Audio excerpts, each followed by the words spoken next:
What's going on, everybody? VHS Tacos is back. It's Tuesday the 24th, and it's Top Gun Tuesday. At least that's what Paramount told me in my email today. It is the Top Gun Maverick early fan event screening. At least here, it was in Dolby, and oh my god, it was worth every single penny that I could have thrown at it. I'd see it twice if they were screening it twice. Just like with the Sonic 2 fan screening last month, also from Paramount, there was some awesome swag that they were handing out. You have a sick, beautiful, stunning poster. I mean, look at that. Look at the reflection in Mav's helmet. I mean, this is gorgeous. This is going up on the wall next to Sonic if I had a wall to put it on. But I actually don't. Unlike Sonic, you know, there's no comic book for Top Gun. It just doesn't exist. But we do have a sick Maverick helmet pin. Don't know how well that's coming across, but oh, it's beautiful. I tried to stop by and get some more after the movie was done, but of course they were all gone. But at least I got one. Look at that. Look at it. Top Gun Maverick. I mean, the first one was in 1986. That's what, 36 years ago, something like that, give or take. I mean, it's forever ago, you know. And so this was classified as a legacy sequel. But as is almost always the case with these legacy sequels, why do they exist? They aren't good. Most of them suck. Why do we need another Top Gun? Why now? We don't. We do. Oh. And this movie makes a beautiful case for it. So, I mean, of course, you know, in the first Top Gun, Goose dies by Maverick's just arrogance, so to speak. It's really the only way to put it. And, you know, Top Gun, the original, was, of course, you know, your 80s action movie where you had muscle-bound, buff guys covered in sweat playing volleyball to Kenny Loggins playing in the background. And you had fighter jets, you had one-liners, you had it all, man. It was the 80s. It was fantastic. So what's this one? So this one, Maverick, takes place real time after that. Mav is still Captain Maverick. I mean, he just, you know, he doesn't want to move forward, and he also has a bit of a, you know, history in the past where that might not allow him to move forward. But really, the only thing that's keeping him safe is the fact that Iceman, played once again by Val Kilmer in a wonderful, beautifully put together cameo, it's basically keeping him in, you know, because he knows that it's really all he has left. We come to find out that he's actually doing everything that he can to keep Goose's son, played by Miles Teller, kind of out of the Air Force. He made a promise to Goose's wife, played by Meg Ryan. In the movie, they say that she died, so Mav made her a dying wish that she would keep him out of the Air Force and out of the Navy, keep him from flying for as long as humanly possible. It's a very interesting moment in the movie. It's probably one of the most emotionally vulnerable pieces that we see Tom Cruise have in any of his movies, and it's well played, it's well done, it's fantastic. And then, of course, the main overall plot, you know, minus the subplots that really hold the movie up, some nondescript enemy bad guys have some nondescript nuclear arsenal that they have to do an impossible mission to wipe out that only Tom Cruise can do. I mean, what in the world? The main plot of Top Gun was never a thing to worry about. It's always the side plots. It's always the moments between the characters, and that's what we have here. I mean, Tom Cruise, he's back. He's at the top of his game. And it's interesting. I've noticed that he's starting to let his age show, you know, whereas I would say probably up until about 3 or 4 years ago, he tried to kind of look as youthful as possible, thanks to, you know, Botox and everything like that. He's always looked like a lizard, but okay. But it's working here perfectly for him because he's wearing all of his mistakes from the past on it. You know, his interactions with Jennifer Connolly and their history, even though she's a newly introduced character here.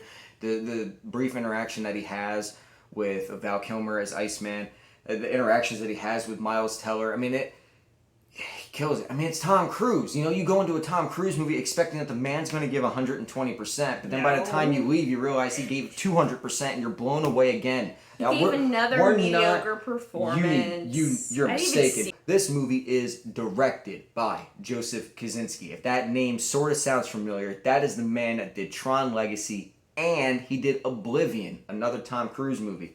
As was the case, you know, with those two movies. Beautiful, gorgeous visuals, fantastic cast. Is that the one with Morgan Freeman? That is the one with Morgan Freeman. Wait, that is correct. But was... Oh my gosh, what is her name? Mary Poppins. Emily Blunt, that was in Edge of Tomorrow. Yeah. As is the case with Joseph Kosinski's movies, or at least those two. The visuals, gorgeous, stunning, out of this world, literally, with Oblivion. But the plot, the writing, it's just, it's there. It's just serviceable enough. It's surface level. Here, though, I mean, when you're watching the opening credits and you see written, and then, you have your two writers, but then you also see Christopher McQuarrie, who, of course, has been doing the last few Mission Impossible movies. He also wrote Edge of Tomorrow. He did the first Jack Reacher movie with Tom Cruise.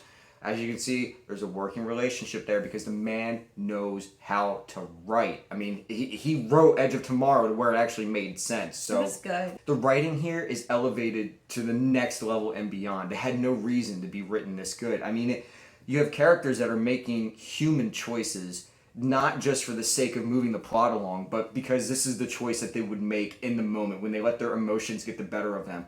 But, also... Compared to a robot? Yes. No, because sometimes when you watch movies and everything, you writers have these characters do choices or make choices that are just so convenient. They say the right thing at the right time. Not everybody is Dwayne Johnson, in these movies, okay?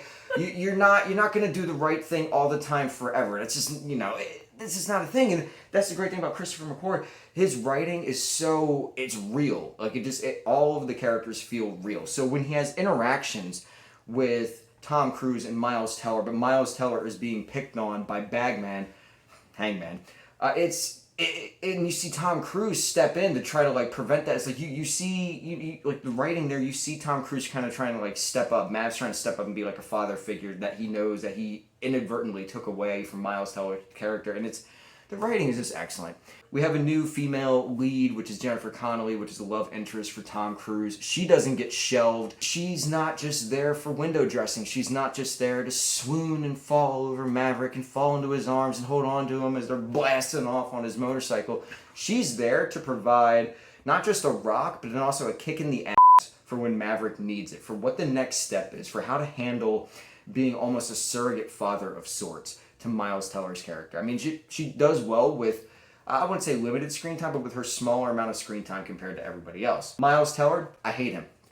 He has the most punchable face in the world. Oh I was so happy when J.K. Simmons just tore him down emotionally and mentally in Whiplash.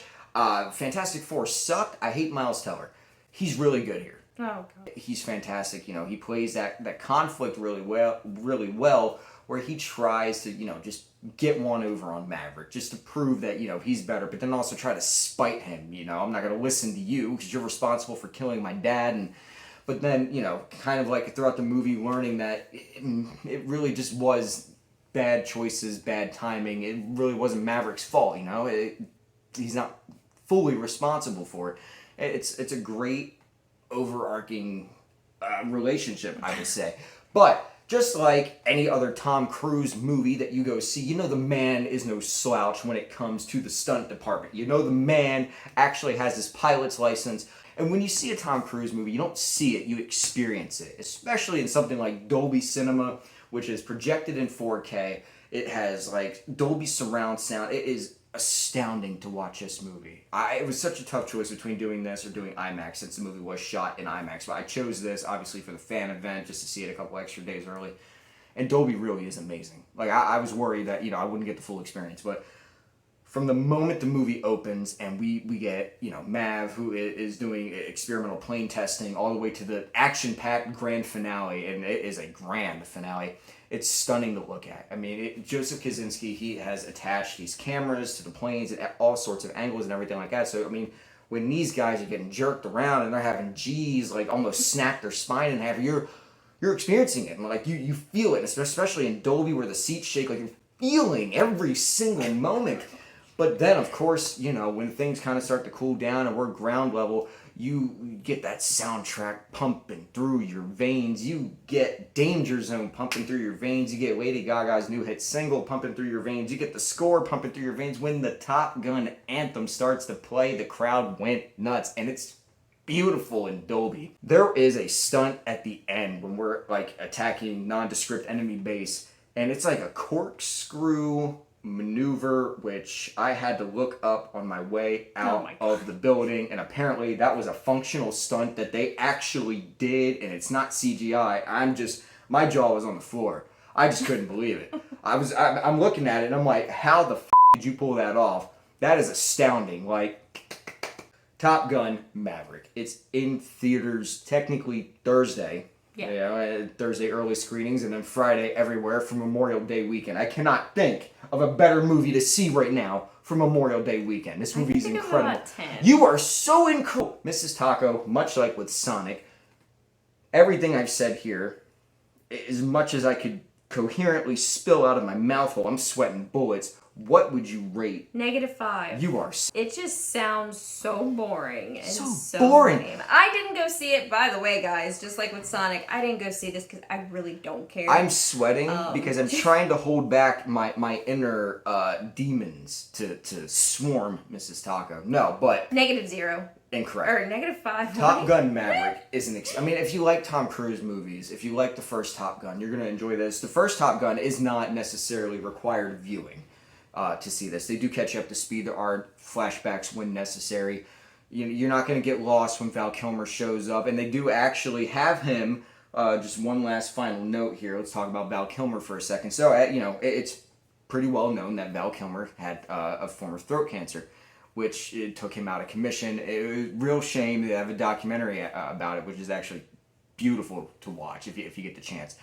And so he shows up in this, and he's Admiral now. He has worked his way up, and like I said, he's the one that's keeping Mav in. Despite all of his Maverickisms, Iceman is keeping Mav in. And they have a beautiful back and forth. The throat cancer actually plays into the plot, and so Iceman is there typing. He doesn't speak. He has his throat wrapped up in a scarf. But there's a moment towards the end of the interaction where he stands up, and he actually is able to speak, even though his wife has said that he can't speak because it's painful for him too. And he has a heart-to-heart moment with Maverick. And you can see Tom Cruise, and you can see Val Kilmer, and they're starting to tear up. And it's like, you can see that relationship, that buddy love-hate relationship from the first one. And then you can feel that history over the time we haven't seen these characters. And it is one of the most well-done, emotional cameo scenes that this movie could have pulled off. And I was floored by it. I mean, Top Gun Maverick in theaters for Memorial Day weekend. I loved it. If you had a chance to check out the fan screening, if I can get my words out without stuttering again, let me know down in the comments below. If you love the first one, you plan on seeing this one, you know where to go down below. If you're like Mrs. Taco and you just hate, and I mean you just hate, quality movie making at its absolute finest, purest form, well, yeah, you can let me know down in the comments below. I'm not responsible if said comment happens to get mysteriously reported. It certainly wasn't me. Oh my gosh. And until next time, guys, this has been VHS Taco signing off. I need to go hop into a freezer. I'm sweating bullets. Adios. Bye.